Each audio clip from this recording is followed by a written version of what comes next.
This is the video for Chapter 15, Section 2, the Louisiana Territory. I'm going to start by playing an interesting song that kind of goes over what we're about to cover in this unit.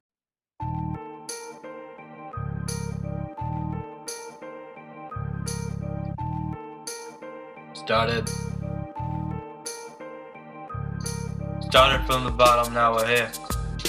Started on the East Coast, now I'm heading to the frontier. Started from the bottom, now we're here. Started out as New French, now the French gotta shed a tear. Started from the bottom, now we're here. Started on the East Coast, now I'm heading to the frontier. Started from the bottom, now we're here. Started out as New French, now the French gotta shed a tear. This all started in 1801. The Spanish gave Louis to General Napoleon, then he turned around and sold it to us.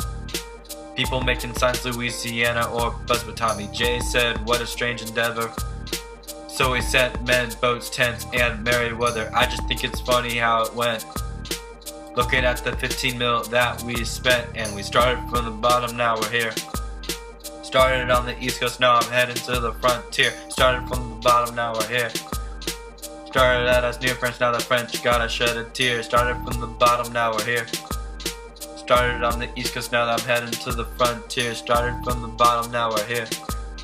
Started out as New French, now the French gotta shed a tear. Napoleon got really desperate. Europe fought back valiant, so we threw a fit. Big J offered to make a deal. He sent Monroe to Paris, trying to make a steal, and with all that was happening in Haiti, Napoleon needed cash, getting dough like Slim Shady. Purchase went down in 03. Began manifest destiny from sea to sea, and we started from the bottom, now we're here. Started on the East Coast, now I'm heading to the frontier. Started from the bottom, now we're here. Started out as New French, now the French gotta shed a tear. Started from the bottom, now we're here. Started on the East Coast, now I'm heading to the frontier. Started from the bottom, now we're here. Started out as New French, now the French gotta shed a tear. 828K, that's a whole lot of land. In 1806, Cartridge Pacific Sand. Fighting Indians and looking stately. The travels expanded the U.S. greatly. Doubled our size with no bloodshed. Thomas Jefferson, gotta give him cred, even though he went against his own beliefs. Getting New Orleans was a big relief, and we started from the bottom, now we're here. Started on the East Coast, now I'm heading to the frontier. Started from the bottom, now we're here. Started out as New French, now the French gotta shed a tear. Started from the bottom, now we're here. Started on the East Coast, now I'm heading to the frontier. Started from the bottom, now we're here. Started out as New French, now the French gotta shed a tear.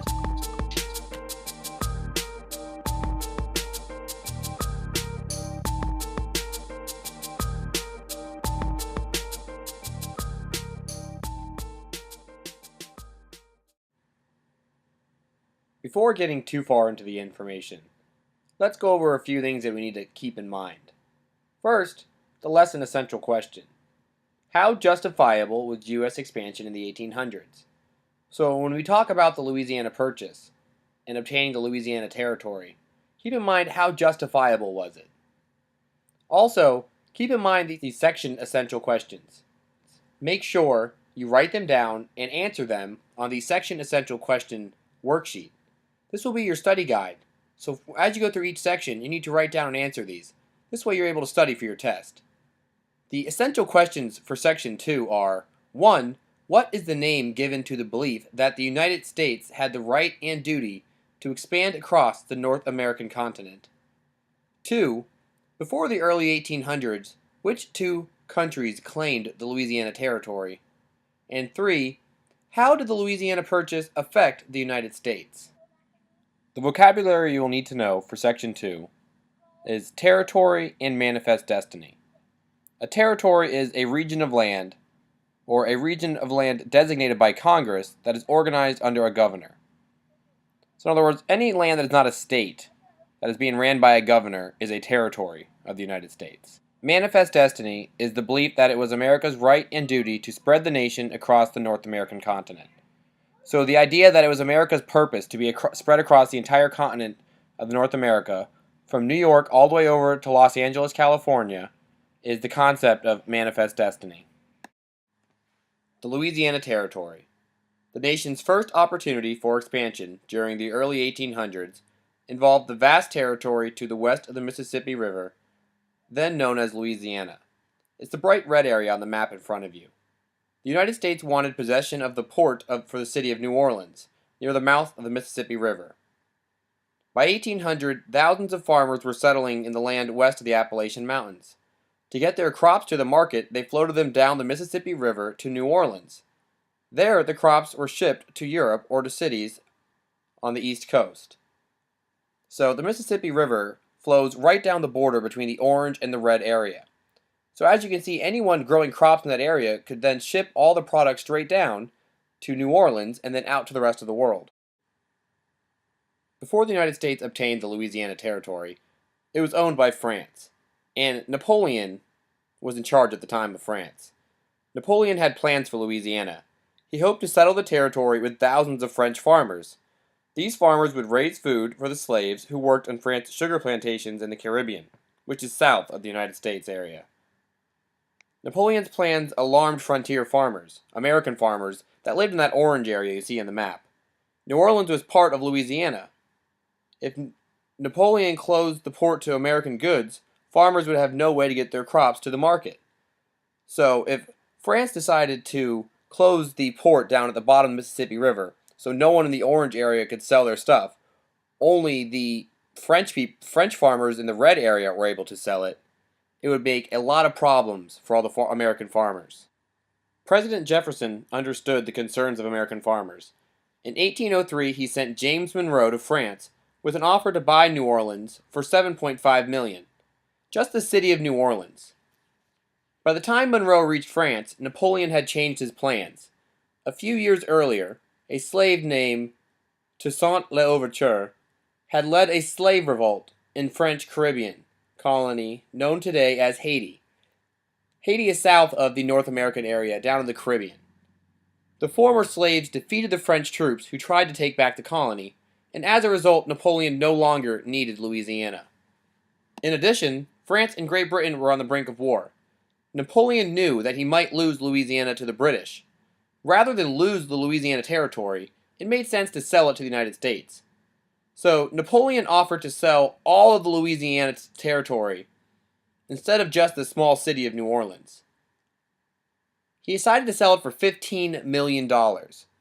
So Monroe went to France planning on buying New Orleans for $7.5 million, just that one small city at the bottom of that red territory, and instead he bought land that doubled the size of the United States for $15 million. On April 30th, 1803, he signed a treaty giving Louisiana to the United States in exchange for $15 million. To most Americans, the Louisiana Purchase looked like the greatest land deal in history. The new territory would double the country's size at a bargain price of just 2 to 3 cents an acre. Still, not everyone approved. Some people worried that such a large country would be impossible to govern. Politicians in the East fretted that they would lose power. Sooner or later, they warned, Louisiana would be carved into enough new states to outvote the eastern states in Congress. Others objected to the $15 million price tag. "We are to give money of which we have too little," wrote a Boston critic, "for land of which we already have too much." Opponents also accused Jefferson of tearing the Constitution to tatters. They said the Constitution made no provision for purchasing foreign territory. Let's review by going over the section essential questions. Number 1. What is the name given to the belief that the United States had the right and duty to expand across the North American continent? As you should remember from the preview in section 1, and also from the vocabulary, manifest destiny is the word that describes the concept of the idea of America spreading from New York all the way over to California. Question 2. Before the early 1800s, which two countries claimed the Louisiana Territory? As you've been reminded in this unit, we just got the territory from France, so that'll be one of them. You're going to have to think back to earlier in the year to think of the other territory that used to own this land. If you remember back to early colonization, this area was once owned by Spain, and they disputed the land for a while. So, Spain and France would be the answer to number 2. Number 3, how did the Louisiana Purchase affect the United States? As you can remember, the Louisiana Purchase doubled the size of the United States. These are the three important essential questions. Remember, you need to copy down the questions and the answers on the section essential question handout. As a review, before you finish section 2, you need to make sure you finish the 3 assignments that need to be done. Number 1, the interactive notebook. You need to make sure you answer these questions in complete sentences in order to get full credit. 2, the section essential questions. Those need to be written down along with the answers on the section essential question handout. And scales. After you finish the unit, go back and reread over the scales and place today's date on where you think you are on the scale. Remember, if you don't assess yourself as a 3, you might want to go back and redo the unit.